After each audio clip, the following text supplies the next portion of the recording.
নমস্কার, আমি ডক্টর কৌশিক সরকার, consultant urologist. আজকে আমি একটা খুব কমন সমস্যা নিয়ে কথা বলবো, ওভার অ্যাক্টিভ ব্লাডার। এই জিনিসটা ছোটোবেলা থেকে আমরা আমাদের মা, দিদা, ঠাকুমাদের কমনলি ভুগতে দেখেছি এই সমস্যা থেকে। সমস্যাটা হচ্ছে যে পেচ্ছাপ পেলে পেচ্ছাপের বেগ ধরে রাখতে না পারাটা, এবং হয়তো বাথরুম পেলেও এক্ষুনি যেতে হবে, না হলে কাপড়ে চোপড়ে হয়ে যাবে, এই একটা সেন্সেশন হওয়া, বা হয়তো রাস্তায় হয়েও গেল। এটা একটা অত্যন্ত বেদনাদায়ক সমস্যা। এর জন্যে মানুষের কোয়ালিটি অফ লাইফ, মানে মানুষ বাইরে বেরোতে ভয় পায়, যে বাইরে গেলে পেচ্ছাপের বেগ পেয়ে যাবে না তো, পেচ্ছাপ হয়ে যাবে না তো।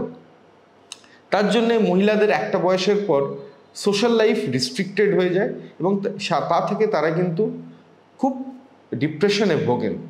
এই সমস্যাটারও কিন্তু চিকিৎসা একটাই, সেটা হচ্ছে কিগলস এক্সারসাইজ বলে একটি এক্সারসাইজ আছে। সেই এক্সারসাইজটা রেগুলারলি করা এবং কিছু ওষুধ খাওয়া। ওষুধ খাওয়া মানে এই ওষুধটাও কিন্তু প্রস্টেটের অন্য ওষুধের মতো রেগুলার মেডিকেশন।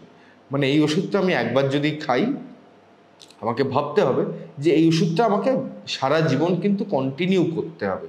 তার কারণ ওভার অ্যাক্টিভ ব্লাডারে ইউজুয়ালি কোনো সার্জিক্যাল ট্রিটমেন্ট লাগে না। হয়তো 1,00,000 পেশেন্টের মধ্যে একজনের সার্জিক্যাল ট্রিটমেন্ট লাগে, বাকিরা কিন্তু মেডিসিনেই ভালো থাকে, যদি সেই পেশেন্ট মেডিসিনের সাথে একটা লাইফ লং কমিটমেন্ট করতে পারে যে আমি সারা জীবন ওষুধটা খাবো, ওষুধের কোনো ডোজ আমি মিস করব না।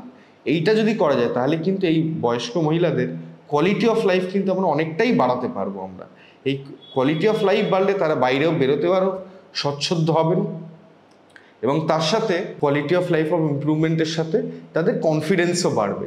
শুধু একটাই জিনিস মাথায় রাখতে হবে, এই যে দুটো চিকিৎসার কথা বললাম, 1 নম্বর হচ্ছে কিগলস এক্সারসাইজেস, যেটা যে কোনো ফিজিওথেরাপিস্টের কাছে আপনি ভালোভাবে শিখতে পারবেন, এবং এই অ্যান্টিকোলিনার্জিক ড্রাগ থেরাপি, এই অ্যান্টিকোলিনার্জিক ড্রাগ থেরাপি এটা যেন রেগুলারলি তিনি খান, কোনো ওষুধ যেন মিস না হয়। এই দুটো করলে, যেটা বললাম, 1,00,000 পেশেন্টের মধ্যে ম্যাক্সিমাম লোকই কিওর্ড হয়ে যাবে। হয়তো একজনের অপারেশন লাগলেও লাগতে পারে।